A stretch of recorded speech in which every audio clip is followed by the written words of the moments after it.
Mais qu'est-ce qu'il se passe en Belgique? Il y a des tensions à l'hôtel, pas qu'avec Nafi, pas qu'avec moi. Les championnats du monde d'athlétisme ont tourné au fiasco pour l'équipe belge. À cause de graves tensions en interne, la star de l'équipe, Nafisa Toutiam, triple championne olympique en titre, a abandonné l'heptathlon en larmes. Une première pour elle dans sa carrière. C'était pas comme ça que j'imaginais vivre cette compétition. Mais alors, que s'est-il passé? Déjà, il faut savoir que ça fait des années que le climat entre la fédération belge et l'heptathlète est tendu. Ça remonte même aux années juniors. En 2013, la jeune Nafi bat le record du monde du vin. Un exploit sans précédent, jamais une athlète belge n'a détenu un record du monde. Problème, la fédération n'a pas prévu de médecin agréé. Sans contrôle antidopage, le record ne peut alors pas être homologué.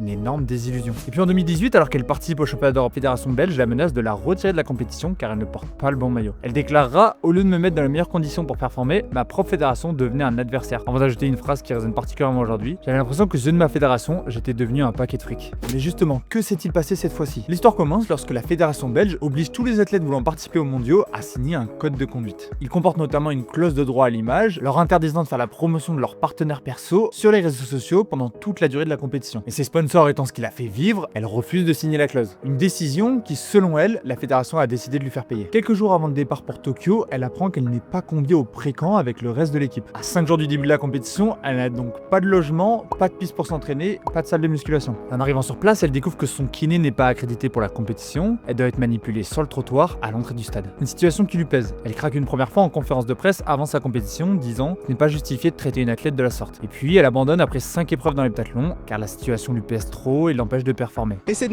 négativité que j'ai essayé de combattre tout le long de l'heptathlon, mais qui m'a pas lâché. Son entraîneur ira même plus loin en disant « J'ai honte d'être belge ». Évidemment, ça devient une histoire d'État dans le pays. On marche sur la tête, c'est un pays de fous. Ça fait 30 ans que la fédération d'athlétisme est gérée par des clampins. La présidente de la fédération se défend en disant que tout cela est faux et qu'elle va le prouver. En attendant, si la relation entre Nafisa Toutiam et la fédération belge était déjà vacillante, cette fois, le divorce semble acté.